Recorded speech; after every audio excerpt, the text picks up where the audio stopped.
So we decided on Friday night we were going to go back.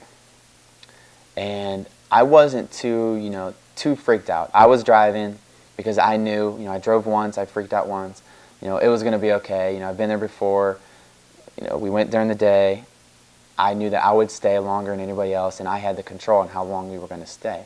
We started off, and I had Angela sitting on my lap, and Jason to my right, and Stephanie to my left in the back seat where I'd called the hump so I could be surrounded by people because I was slightly afraid. The fact that all day that day I had nothing but bad feelings, like something bad was going to happen, like my car was going to be wrecked, or just something was going to happen. And that night was different than Thursday night because that night, the ground was wet from it raining previously in the day, like it had recently rained. So it was very overcast. It was very dark, like no moonlight. It was really dark outside, like darker than any normal night. We hit the road and getting fairly freaked out because it's a scary, dark, wooded road, and there's not a whole lot of light. It's a cloudy night, kind of the worst circumstances you could ever hope for. We had an audio tape sitting on the dashboard. We had Elizabeth, who was in the passenger seat, videotaping with the videotape. And we had cameras, still pictures ready, but we didn't actually take any. So we just turned onto the road, and all of a sudden I just felt this really ridiculous calm throughout my entire body, as if like I had no fear, no basic emotion in general. But then we turn around and we go into the tunnel. We turn the car off, put it in neutral. I decided it's time to pull my hat down. I put my hat down on Angie's back and just kind of closed my eyes and just kind of listened for anything that's going on. And we had everything ready. We got under the bridge. We turned the car off. I put it in neutral, turned the lights off, and we moved back probably about 20 feet, 15, 20 feet. And we started to roll back, and he was like, we're rolling back, we're rolling back. I was like, no, I was like, it's okay, it's okay. I was like, because this is exactly what happened during the day. So, this is natural, we're going to stop, and we're going to stop in a second. And we did. And then we sat. And it was about, I want to say about a minute, but like I said, I was completely calm and had my eyes closed because I just felt I needed to. My eyes were like wide open. Like I was more curious than I was scared or terrified at all. I don't know if it was just I didn't want to look anywhere else. I just looked straight ahead. I wasn't going to look anywhere else. And I was just sitting with the camera like this, just facing out the window. And at first I was just looking directly down towards like the ashtray. And the first thing I remember hearing was Elizabeth starting to get a little nervous. I could feel like a pressure or like a force on the front part of the camera, and it caused my arm to tilt down about that much. So I picked it back up, and it tilted down again. And I thought maybe it was because maybe my arm was tired, or maybe I was just nervous. I didn't know, but I handle these cameras all the time. And so it happened 3 or 4 times before I actually said anything about it. And then I heard Elizabeth say, we need to do something different. Once I heard that, I turned the car on. What do you want me to do? That's what I asked her. What do you want me to do?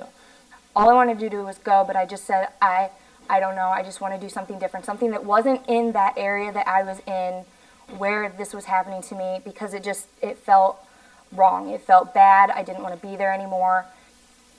And the next thing I know, the car's starting. Elizabeth says, it's time to do something different. We need to get out of here. So when Elizabeth said that, I was just like I kind of feel bad for saying this, but since I was more curious than terrified, I was like, what are you doing? No, you're going to ruin this.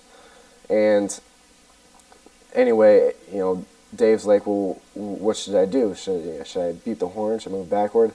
And I'm thinking in my mind, I was like, beat the horn, do something. We're about ready to leave, so we got to get the most we can out of this.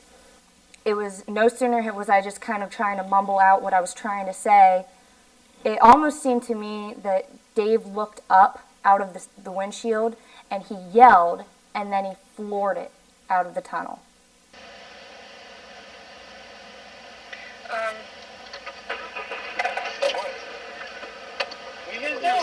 No, just do something different. Okay. Ah! Shit, no, shit. Come on. I turned the car on, and I put it into drive, and I had this burning sensation that just went straight through from here all the way down in to like the middle of my chest. And it was, I had no idea what was going on. At that time it was just a whoa, like almost in shock. So I just floored it, and I always wanted to get away from there as fast as I could. All I could say was, Dave, don't wreck my car.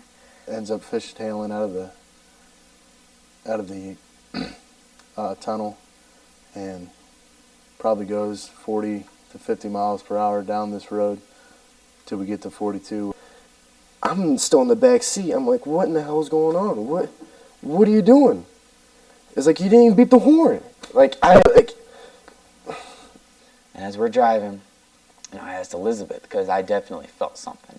I asked her because she was, I wanted to know why she first decided to leave.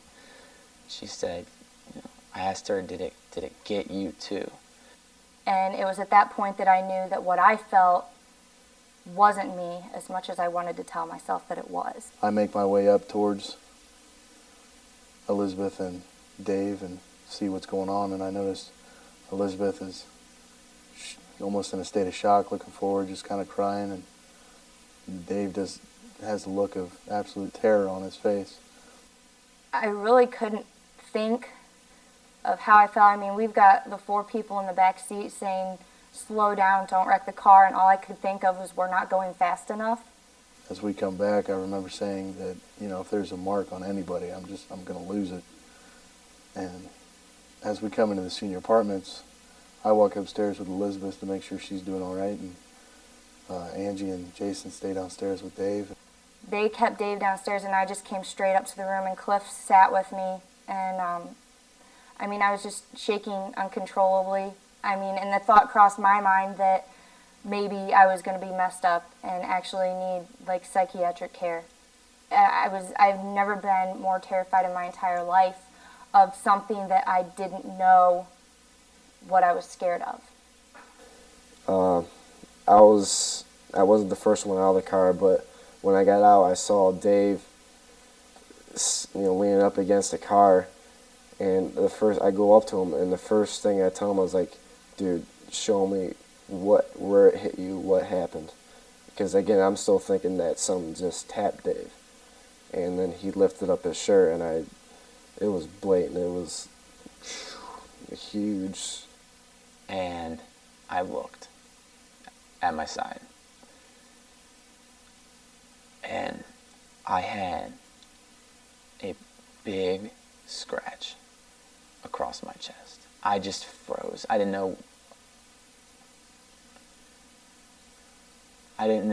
what to do. It's just the fact that something that I couldn't see physically got to me. Physically was making me bleed.